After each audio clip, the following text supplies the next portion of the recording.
Hey guys, we are pleased to say that we are associated with the Sophie Lancaster Foundation charity. And now, a message from one of our supporters.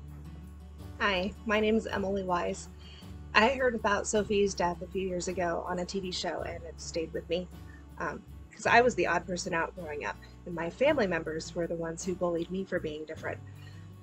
So I didn't act appropriately. I blurted things out when thinking and embarrassed, or without thinking and embarrassed them. And I never dressed or did my hair right. Well, it turns out I was different from the rest of them because I'm autistic. And it's something I didn't find out until I was about 30 years old. Didn't really address until later. But back in school, the people that made me feel most welcome were the goths. So I wasn't allowed to dress like them or do my makeup like them, but they didn't care. They didn't care how I looked or if I said what was on my mind. I didn't feel like I had to act a certain way to feel accepted by them.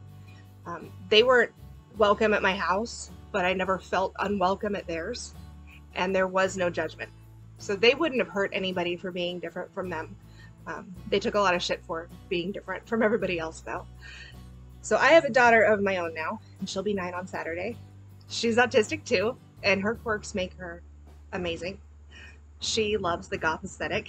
She likes spiders, collecting rocks and bones, and a bunch of other stuff that kids in the past have found kind of weird. She doesn't always behave normally, but I'm thankful for that every day. I love that you created a foundation to help educate people about difference and acceptance. And I'm so sorry that you lost your daughter to people who didn't understand her. I hope that people are open to the education that you provide. Because when people feel like there's someone in their corner, even if they don't personally know that person, it can make all the difference for them. So you're doing important work for all of us little weirdos out there. Thank you. To learn more about this wonderful charity, head on over to www.sophielancasterfoundation.com. Hey Jamie, do you like being cozy? I do. And do you like staying cozy? I like that even more. Then just heading over to www.staycozyclothing.com, where you can find hoodies, tees, sweaters, and much, much more, with a new fall line out now. And just enter the Chronicles as one word at checkout to receive 10% off your order. And make sure you follow them on the Instagram at Stay Cozy Clothing to keep up to date with all the new designs.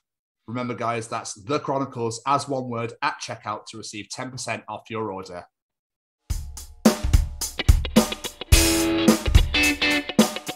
Yes, it was, because we're a week before you, I think, which makes no sense. Yeah, I don't know. Because like 3/4 of the world has just gone, yeah, we'll change, and then America and Canada have gone, we'll wait. Yeah, I feel like Canada's always a little behind on pretty much everything. No, it's fine. Don't worry about it. How are you doing, man? You okay? I'm doing all right, man. Yeah, bit of a gloomy day, but got the coffee. All right. Yeah. Yeah. No, just the weather, just like. Oh. Yeah, just feeling depressed. Just the usual. Yeah. I just met you guys for the first time in the first 10 seconds, and this is everything that's going on. No, I'm good, man. Excellent. Cool. So Jamie just drops in with an intro, and then we're just going to hammer questions at you. Are you restricted for time, or are you okay? No, I'm good for whatever. Sweet. Yeah, Jamie, shall I take it away? Right. Ladies and gentlemen, we conclude our little music season with a very, very special guest. People in the world use their art to reach people in many different ways, to entertain, to inspire, and sometimes touch them on an emotional level. And today's guest, I'd say, does all three. This man has a podcast, a clothing line, started a movie career, a music career over 2 different names, and an impressive 3 albums, 10 EPs. He's achieved all of this, and if Google is correct, at only 25 years old. Today, we have Mr. SayWeCanFly, Braden Barrie. Welcome to Chronicles. Thank you, guys. That was a very, very flattering intro. I do try. Thank you. Yeah, we try to smash it out of the park here, so, So, Braden, how was lockdown for you, man? Man, it's been good. I feel like I've just tried to keep working through it. So it hasn't felt like, you know, other than not being able to go on tour, it hasn't felt like everything stopped, because I just, you know, I was writing and recording and all that. So, and I was still able to go travel and do a new album. So yeah, it's been more so just like a time of reflection, you know. Okay. Yeah. Going kind of internal, but yeah, it's been all right. Did you like learn any new languages or teach yourself anything, or was it literally just music? I did. I learned 5 languages, which has been great. Really? No. Oh, come on. Totally had me there. No, I've just made a lot of Christmas music, and like I was working on a film score for that Cup of Cheer movie, kind of like when it happened. So yeah, I was just, you know, just recording a lot, and I started, you know, some boxing training pretty recently too. So I've been trying to like keep with the fitness stuff, and you know, I had a couple months at first where like I didn't do anything, and I just, you know, turned into a marshmallow and felt like shit. So yeah, man, no, yeah, it's been all right. I haven't really learned anything new, I don't think. Maybe I have, but a lot of Netflix. Just smashing out Tiger King. I haven't watched that. Have you not? No. It's a clusterfuck, dude. I've heard. It's a journey that I don't know if you want to go on it or not, but every episode is just like, there's no way just get more fucked up than it already is. Oh no, it can. Yeah. Maybe I'll check it out. I'm running out of things, so. I mean, I think everybody, I think everyone's trying to avoid it now rather than actually watch it. Netflix just put that new like shuffle play thing, which is pretty cool. Really? Yeah, it's like if you don't know what to watch, it just like randomly picks something. It's like Spotify, but just for Netflix. That's awesome. I don't know if we got that here. I don't think I've ever seen that on ours. That's awesome. Shit. Well, yeah, it's pretty cool. I feel left out now. Obviously, we were talking about your the music you make earlier. So SayWeCanFly, it's just you. So what are the complications of writing and performing all this music on your own? I'd say, like, to me, you know, like I've never really experienced doing it like with a group of people, so I don't really have much to compare it to. But I mean, as far as like seeing other people, you know, having friends in bands or whatever, like it seems to me like there's more pros than cons, you know, because I don't have to worry about, you know, depending on other people for creative things. But I think, you know, probably the biggest struggle that I've had with it is like the live aspect of it, like getting comfortable performing, you know, just on my own with the guitar. Especially a lot of my tours have been with full bands, you know. But it kind of caused me to just like have more courage, I guess, and just kind of be accepting of what I do, and just try to hone that in and fine tune it. So I would say that's been the biggest challenge, just the live portion of it. And also, you know, it's like I have to do all my creative stuff, so like writing all the music videos and editing and like coming up with ideas. Like, so I do that all on my own. So sometimes that can be a little bit like, holy shit, you know, it's a lot. Yeah. But I just try to always trust the process, and it hasn't failed me so far. So yeah, I dig it. So with the music videos then, do you literally go, this is my idea and this is what I want to do? Or do you have people that go, well, we had this and this plan for you? No, it's always just, this is what I'm doing, and just do it. Because like pretty much like one of my best friends like shoots all my videos for me, so it's very chill. Like I'll just be like, hey, this is what we're doing, and he'll be like, cool. He'll shoot it and I'll edit it. And yeah, I mean, anytime I've worked with people, they're very like trusting of like, you know what you want to do, and just kind of let me do that. Yeah. Oh, sweet, man. So what made you want to pursue a career in music then? Was it just wake up one morning and started banging out songs, or what was it that made you go, oh, I'm actually pretty damn good at this, I think I'm going to pursue it?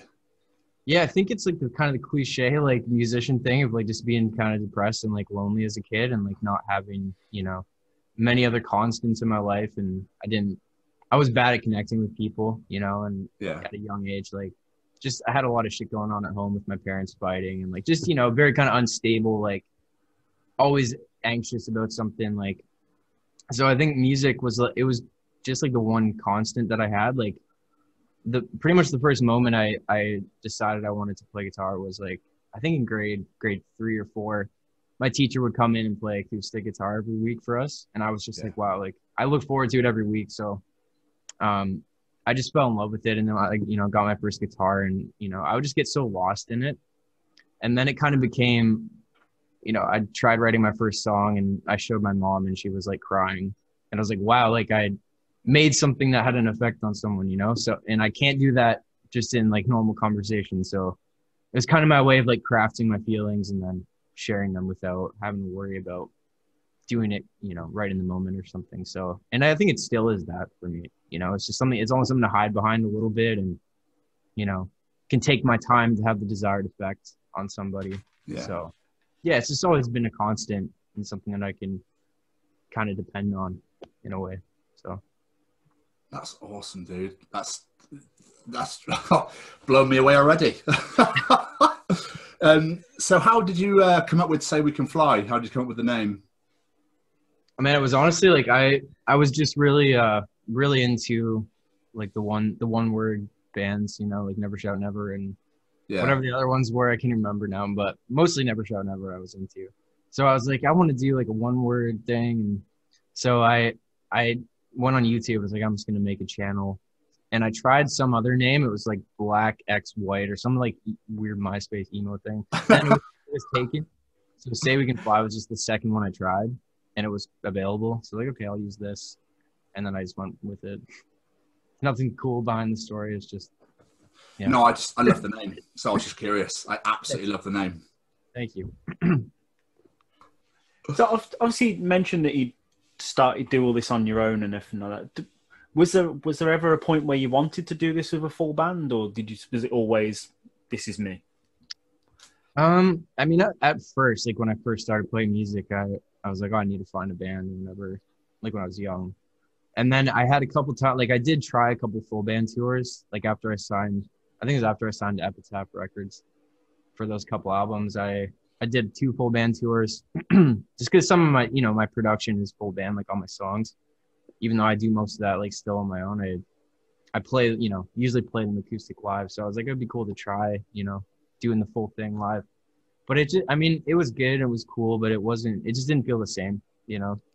And I feel like when I go on tour, I go on it less to like play songs to people and more to just kind of hang out with people and like connect and, you know, so I just prefer the more stripped down thing because I find it a lot easier to just keep it chill. And absolutely, you know, with a full band, it's like super loud and you know, you got to kind of compete with the noise of your own show. And I like to just be like, hey guys, what's up? Like, let's sit on the floor and I'll play a couple songs, you know? So yeah, I prefer just doing it on my own. I can't say I blame you, too fair, because there's nothing worse than having to rely on other people as well. Especially Yeah, like, totally, man. Yeah. And like, yeah, and it's like if they're not having a good day, it's like the whole vibe's off, and it's like, you know, even if you're in a good headspace, there's nothing you can really do. Yeah. So, So going back to your YouTube channel, one of my favourite songs, Not Anymore, I realised you never released. Why? Because I just want to play it all the time. Thank you. It's weird, man. I have some of those songs like I write. I'll you know, for example, with that one, like I'll write just because I need it, like because like sometimes when I write a song, it's like giving myself a hit of something like a healing that I kind of need on that day. Yeah. So there's some songs like that where I'll just write really quick just to kind of get over something I'm going through. And to me, it's like that's all it was good for, you know. So maybe I'll toss up the demo version or something. So yeah, that was kind of the case with that one. And in my head, I'm always like, it's not good enough to like actually release, you know? So yeah, I'm trying to like not do that because I know. I think you've offended him. Yeah, I don't know. But yeah, I don't know. It's a good question. Yeah, that's fair enough because that song, so I'm going to save it all for later, but anyway, I'm a ridiculously huge and insane fan of yours. And I didn't want to fanboy on here, and I'm not going to fanboy on here. He's going to fanboy on here. I'm not going to fanboy. I appreciate you massively for everything that you have done for me. But Not Anymore was a massive song very recently. I've been listening to it for however long. I think you brought out like 5 years ago, I think. Yeah, something like that. Something crazy, yeah. But I've had it on repeat a lot because I've been going through a lot of 2020, regardless of, you know, the pandemic and everything else, has been shit. And I really connected with that song. So, I don't know, I was just really hoping that you might have gone, you know what, yeah, I'll throw it out there. You know, I mean, I could definitely like send you an MP3 or something. Oh, Braden. Yeah, sure. I'll email you one. Day made. I appreciate that. Like, for real, I do. I'm always like, I mean, it means a lot to hear stuff like that, man, because I get so in my head still. And like, a lot of times, no matter what I do, I don't feel like I'm doing enough. So I'm always going through this battle with myself. So it means a lot to hear that, like, you know, that song or whatever, it has an effect. And yeah, thank you. That's all right, man. Well, it's more than just that one. Like, I can't stress enough how much Beautiful Mess, that whole album is just, it blows my mind. And I listen to every day, and there's just been so much that's been going on in my life, and I just go straight to you, and you have pulled me out of some insanely dark places. And yeah, you've pretty much saved my life. Yeah. And I cannot thank you enough. I really cannot thank you enough. And I was really hoping to get you on the show, and I got in the show, and I shit myself slightly, and I got excited. Cool. And yeah, so but appreciate that. I'll stop there. No, it's not nice. So the Coffee Thoughts podcast. We'll move on to that. What made you want to, start your own show?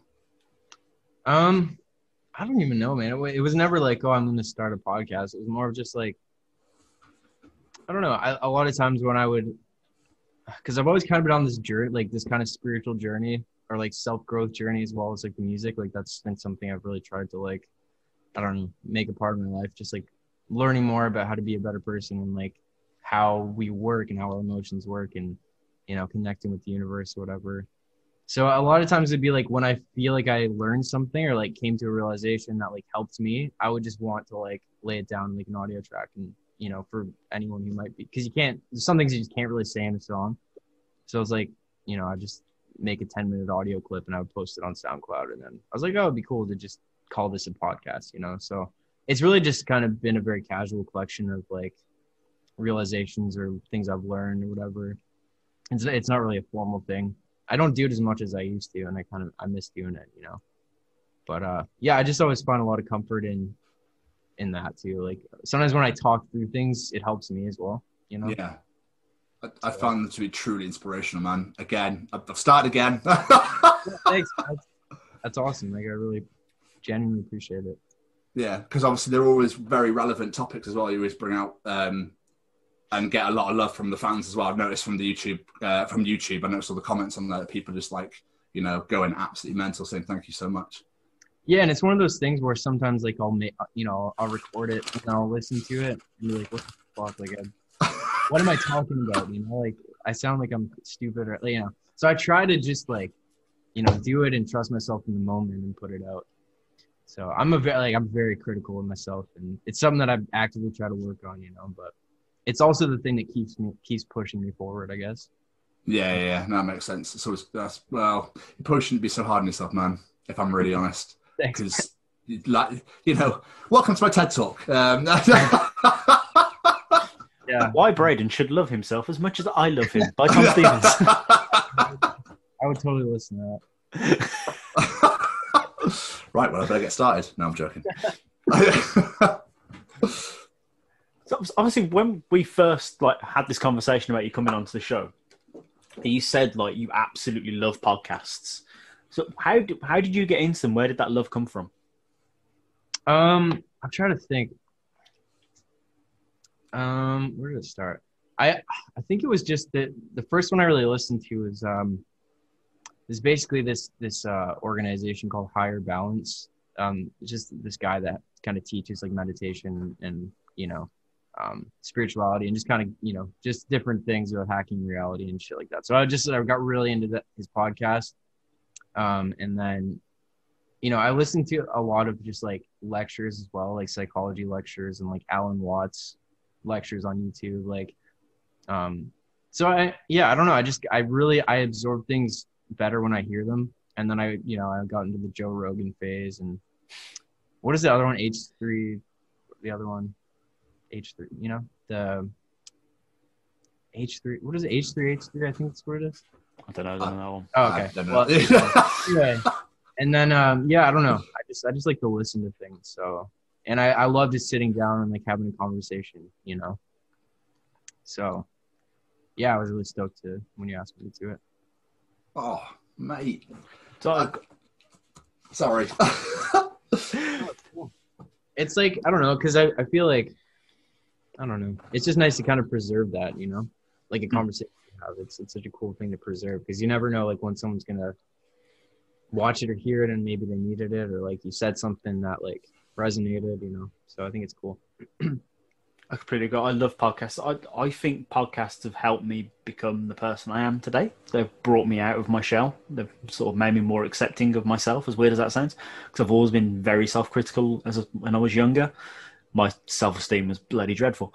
You know, you'd always put on that facade of someone else, and it was listening to podcasts that made me go, do you know what? These people are putting themselves out there. They're just telling their stories. Like, what's stopping me from doing that? Just being myself. This is who I am. You've only get one me. This is who I am. You know, the podcast saved me, you know. Yeah, man. No, I totally feel that, because you just hear, I don't know, you're not like, there's no like limit for time and stuff, like with, you know, YouTube and all that. So you get to hear like so much of, whereas like on TV, you only get to hear someone talk for like half an hour or something, you know. So it's, yeah, no, it's really helped me a lot too, for sure. Incredible. Absolutely incredible. So, your movie Cup of Cheer. First of all, is that getting a UK release? I believe I think it's just going to be North America initially, but I know at some point. But I mean, you can always just use the VPN, I guess. And... Oh, I wouldn't do that to you though. I feel really guilty. No. I mean, I think it's going to be on a free streaming platform. So. Oh, okay. Yeah. Go for Sweet. it. I'll try and hunt that bad boy down then when that is out. They're putting out DVDs as well, so you can order one. Oh, perfect. There you go. That's sorted. Yeah. I'll wait for that to be released. What can you tell us about it then? I know your most recent podcast, well, I wrote these notes when we meant to interview before, so there might have been more after, but you were talking about it recently on Coffee Thoughts. What made you want to get into acting as well? First of all, sorry about that the other week. Oh, don't, please. Don't apologize. It's okay. I didn't need to bring it up. No, it's all good. I don't know, man.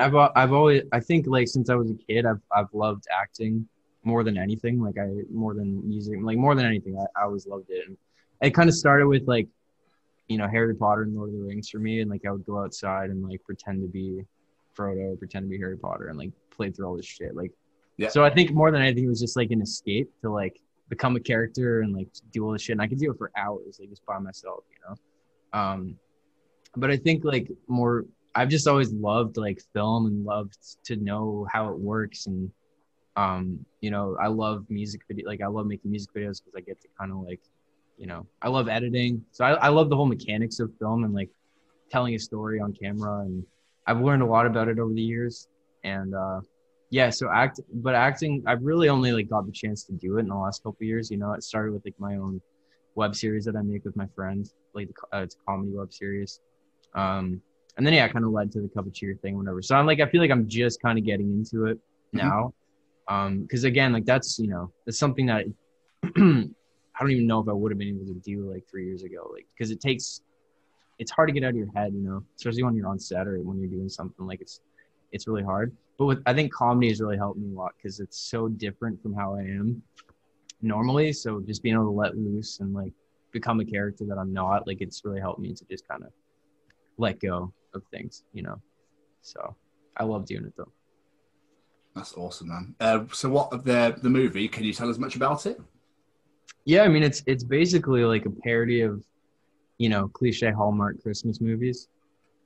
So it's everything opposite of that. And it's like, even just like as a fan, like I would watch it. I think it's a great movie, and like the team did such a good job on writing and editing and all that. So and it was an honor to be a part of it and do the music, and like I learned a lot from doing that. Like I really did. So yeah, I mean I think it's a great film, and hopefully people like it. You know.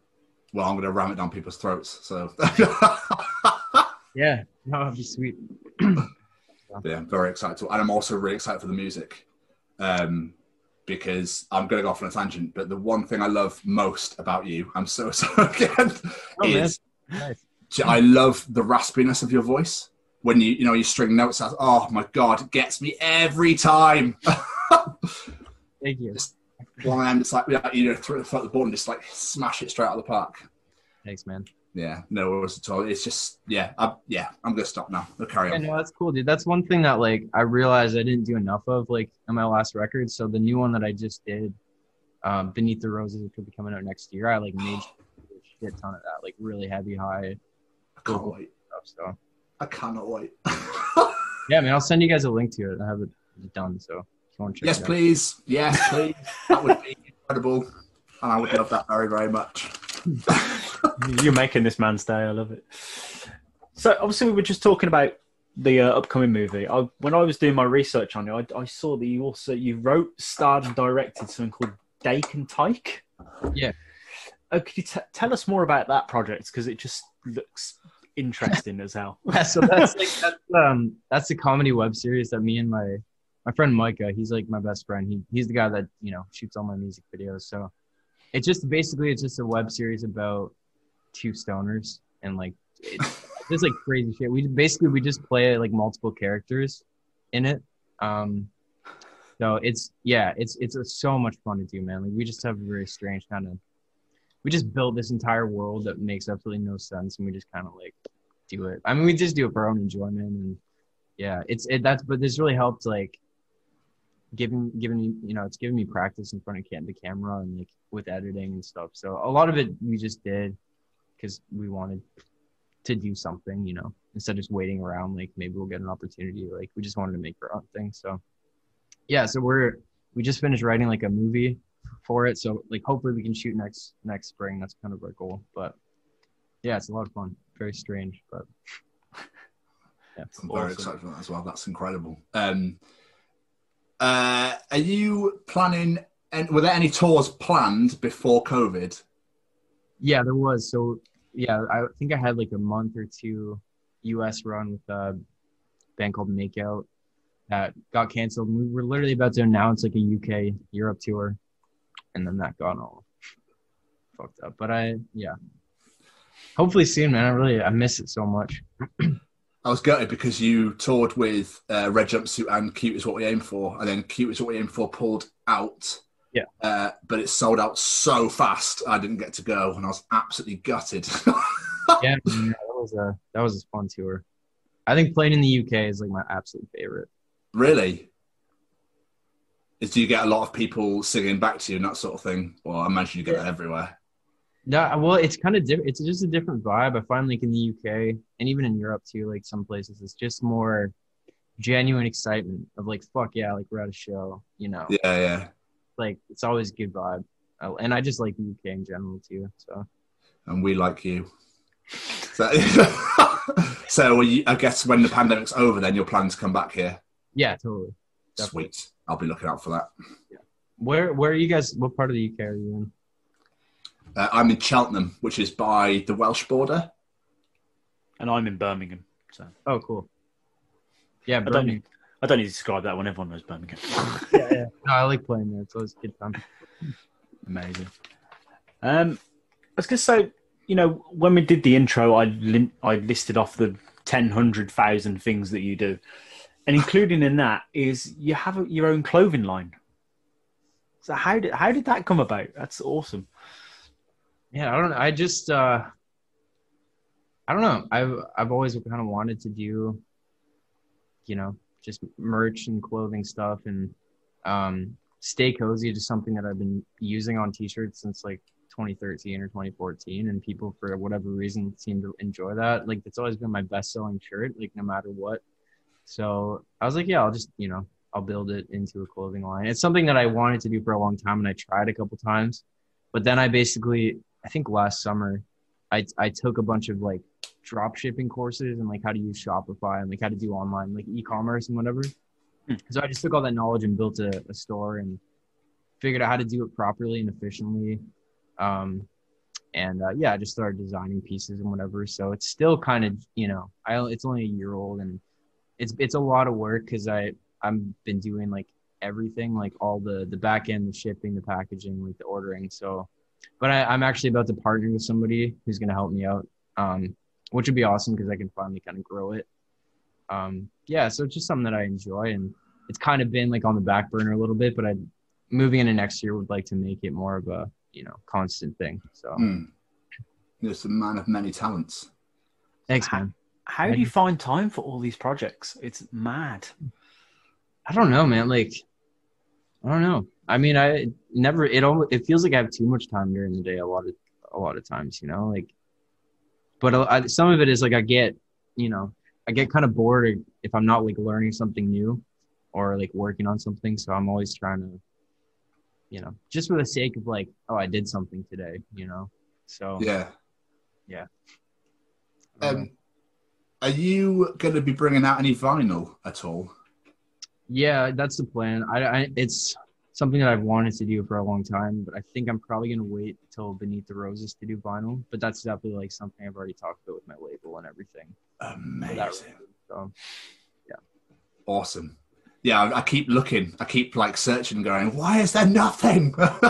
Yeah. No, I know. I don't know why I haven't done it yet, but yeah, that's my plan for the next record. So. Sweet. Sounds good to me. You get asked to feature a lot in other songs as well, like collaborate with people. Another particular favourite is with Days to Waste, the Lovesick song, which I, again, adore. So do you get asked to feature quite a lot with people? Is there any people you've been like, I don't really want to work with you or anything like that at all? It's weird. It's only really happened since I put out that like Nosebleed album, like the emo rap stuff. It's really, people didn't really ask me much before. So a lot of the people who have asked me do that kind of music, which I really dig. I mean, it's not that many people. It's maybe like one a month or a couple a month or whatever. But there hasn't really been anyone so far that I've been like, no, I don't want to do it, because it doesn't really matter to me like how many followers like an artist has or whatever. It's really just about the song. Like if I like the song or I'm down for it, So I'm trying to think. I think I just did one that should be coming out soon. I don't even remember, but no, I like doing it. It's very new to me. I haven't really collaborated with many artists, and I feel like that's something I'd like to do more. So, well, hopefully people reach out more because you're a talented human being, my friend, and you should be out there way more, in my opinion. Thanks, so, man. No, you're welcome, dude. Jerry? I was going to say, just talking to you and stuff like it might be no secret, I'm not going to blow smoke. Tom's a little bit obsessed. I'll be completely honest. Tom introduced me to you not long before we arranged this interview. I wasn't that familiar with your stuff. But talking to you today, you're ridiculously influential because you seem to have this attitude of, I want to try that. Let's do it. I want to write music. Okay, I'll write it and record it. I want to make movies. I want to be an actor. Okay, I'll be an actor and I'll make movies. I like podcasts. I'll record a podcast. I love that so much. I wish I had a pair of balls big enough to have the confidence to do things like that because I love the idea of film and television, but just nah. I ain't got the courage to do that sort of thing. So, just getting to know you through this meeting, I'm so inspired by you because the fact you, like I say, you want to do something, you do it. And not enough people do that, especially like an independent level of, not talent found by some talent scout or whatever. This is literally, I want to do it. I'm going to go do it. If people listen, great. And I admire it. If I had a hat, I'd tip it. Thanks, man. Yeah. Yeah, I don't know, man. I think a lot of that comes from like in the past kind of waiting around for people or like people like depending on people and them not coming through. And so I've just been like, oh, fuck it. Like if I don't know how to do it, I'm just going to learn how to do it. So I don't have to wait for someone, So I think a lot of that stemmed from the frustration of, dealing with people and whatever. But I also, I don't know. I think I've always like, anytime I've been in a room, I admire, the person that like knows how to do something or like can talk about something. Like, so I'm always like, I'd like to be a person in a room that like knows how to do a bunch of shit. And like, if someone asks me how to do something, like, I can help. Or like, if I'm on a set, like I want to know like what lenses they're shooting on, like, all the shit they're doing. So I can like have a conversation with like the DP or the cinematographer as well. So I like to kind of have an understanding of a lot of different things because it helps me to not only work on my own stuff, but also like when I go to collaborate with other people or if an opportunity comes up, I have more awareness or knowledge of things. Like I just found like knowledge for me is it's almost like a comfort. The more that I understand something, the less I'm afraid of it. If that makes sense. Yeah. Yeah. Incredible. Absolutely incredible. I'm just absolutely blown away, to be honest with you. And you have your fingers in many pies, sir, and you are smashing every single one of them out of the proverbial park. I'm trying. But yeah, sorry, Jerry. No, I was just going to say, was the emo rap stuff that you've started doing on the Nosebleed EP is incredible, and it just works. I don't know why, but it works so well. So I was just going to say, hoping to hear more of that later on down the line. Yeah, no, I think I will. I definitely will. Like it was, I honestly didn't expect people to listen to it. Like I thought, because I did some EDM type stuff a while back, and it kind of just got swept under the rug, and like, I didn't really promote it that much either. But a lot of people were like, oh, fuck this. Like I like the acoustic sound. So I kind of expected that with the Nosebleed, but it it was some of my biggest streaming days. So, and it's a very different process, than writing the acoustic stuff. So, yeah, but I like doing it. It's a different kind of thing, but I do enjoy it. So I'm sure I'll do it. Yeah, because I've not heard it anywhere else. So, so when it comes to writing, then is it whatever's in your head at the time, or is it like is there any like subject matters? Or how do you write normally? Is it just like, oh, I'm going to finish that, let's just write that down? Do you have like a notebook and that sort of thing? I don't have a notebook. I should, but a lot of times pretty much every song I would say that I've done, it starts with like usually it ends up being whatever the song is called, like it'll start with that word or that phrase, and that'll just be kind of the first thing that hits. So, and then I'll build it around that, Yeah. So I always know where I want to end up before I actually start writing usually. But the way that I kind of look at it, it's kind of a weird explanation for it, but like when I'm actually writing, a lot of times I'll either have my guitar or have my piano, and I'll literally just like play chords until I hit one that like physically feels like it resonates with what I feel. Mm-hmm. It just be like emotions have their own vibration and frequency, and like music is obviously all frequency too. So when I hit something that like hits that, then I'll kind of go from there, and I'll build like I look at the music as kind of like the landscape, and then the lyrics and the vocals are the story that plays out in that. So I always kind of build the landscape first a little bit, but I know where I want to end up, if that makes any sense. So yeah. It's a very visual process though when I'm writing music. Incredible, absolutely incredible. It's kind of weird because obviously I was going to say something and I'll let you go first. I was going to bring it onto the songwriting, which is really quite strange. Get out of my brain.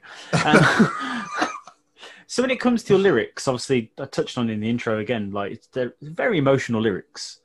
Are they based on life experiences? Is it stuff you've seen out in the world and it's like your interpretation of it? That sort of, where does that inspiration come from with the lyrics?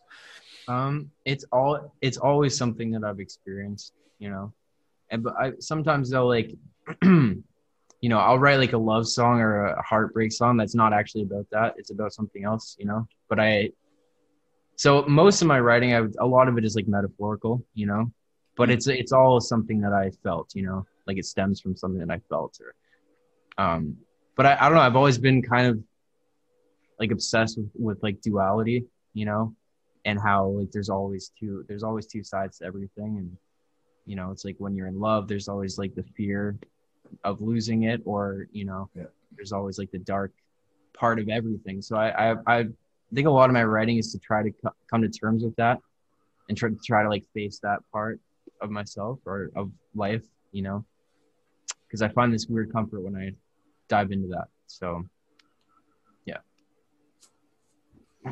That's awesome. All right. So, I mean, Nosebleed, you bring out a deluxe version of Nosebleed. When is that out? Is that tomorrow? Yeah, a new song comes out, I guess tonight at midnight. Oh, result absolutely amazing. And then, yeah, the full album, I think, is December 11th, I think. Cool. That sounds absolutely banging. Right, that's going to be saved on my list at some point. Jamie, have you got anything else? No, I've got a little game we like to play at the end, but other than that, if there's anything else you want to ask Tom, because obviously I know this is your fanboy hour. Like I touched on before, Braden, I just want to say thank you for everything. And, even though you obviously don't know, but you've really, really helped me in so many different ways. And I appreciate you. And I'm excited for what you've got coming out. And I'm just going to keep smashing out album after album every single day. So thank you so much. Thank you, bro. That's awesome. And hopefully we can have you back on again in the future. Yeah, man. When obviously the pandemic's over and more things are happening, tours are happening, the movie's been out, the new album's out, that sort of thing. So we'll do that. Yeah, that'd be sweet. Excellent. That's made me very happy. So before we get out of here, if you don't mind, we have a little game we like to play with our guests. We basically just call it the quick fire round. It's 6 questions. We ask them, you answer as quick as you can. Nice and simple as that. Down for that? So, number 1. Favorite cheese? Diet cheese, because I'm vegan. Oh, I didn't realize you were vegan. But it used to be every cheese, because I definitely miss it. I do. When I speak to people who've gone from being from eating, I don't want to say normal food, but you know what I mean, to a vegetarian or vegan diet, the one thing they always go is, I miss cheese. Not the same. Definitely not the same. Favorite podcast that isn't your own? It's called actualize.org. Like a spiritual philosophy, like crazy shit podcast. Yeah. We'll check that out. Best band you've seen live? Under Oath. Oh, good answer. Your favorite Christmas movie? Home Alone 2. Oh, great. 2? Yeah. You've earned some extra respect from me there. Love that film. Fucking love it. No, sorry. It's Cup of Cheer. What am I saying? Yeah, of course, exactly. Of course. Your favorite kids show growing up? Scooby-Doo. Good answer. Oh, interesting. I like it. And because you're Canadian, I had to throw this one in. But now I don't. You're vegan. I don't know if this is going to work. Favorite flavor of Timbit? Birthday cake, man. Definitely, yeah. I wrote down my 3 favorites because we have a couple of them here in the UK. And birthday cake is number 1. Yeah, birthday cake. That's a good one. Really. And they're white chocolate, hot chocolate at Christmas time. Mwah. Yeah, I think I've had that. I used to work at a Timmy's. Oh, that's amazing. Years ago. I've always wanted to go to Canada, and that's like one of my main reasons to go to Tim Hortons. I don't know, I'm weird. Please, before we get out of here, tell everyone where they can find you, where they can find your music, all on the internet, obviously not your home address. Yeah. I don't even know my address. I just moved, so I always forget it. But yeah, if you go to SayWeCanFly.net, all my stuff is there. All my socials, Spotify, it's all SayWeCanFly. Yeah, that's pretty much it, I think. StayCozyClothing.com is my merch. And amazing. Everybody go check out Cup of Cheer when it comes out. Yes. So that needs to be done. I'll be making sure, Braden, don't you worry. I've just realised I had another question I wanted to ask and I forgot to write it down. So I'm just gonna slide it in here at the end. Obviously, you've released music under SayWeCanFly, but you've also released music under your own name. Mm-hmm. What was the reason for? It was basically just like, I don't know. It was kind of like an identity crisis thing where I was like, I just got really obsessed with the Chainsmokers and like Illenium and a lot of kind of EDM stuff. And I was like, oh, I'm going to try to make this kind of music because I'd only ever made the same kind of music. And then I was, wow, I like doing this. And like, I made some really cool songs and I was like, but fuck, like they're so different. You know, if I put them out under SayWeCanFly, like it's going to be weird. So I just kind of decided like, okay, I got to create this other project. And then I came to realize like, it doesn't matter, you know, and I kind of realized that a lot of the people that listen to my music don't really care. Like they just kind of show up regardless, which is like, I'm so lucky to have that, you know? So that's why I put out the Nosebleed under SayWeCanFly, because I was like, it doesn't really matter, you know, and people who like it will like it, people who don't won't. So yeah, it was kind of like didn't really know what to do, so I did that. Fair enough. Yeah. Can't argue that. Tom, is there anything else before we get out of here? No, again, just want to say, Braden, thank you so much for coming on. I really, really appreciate it.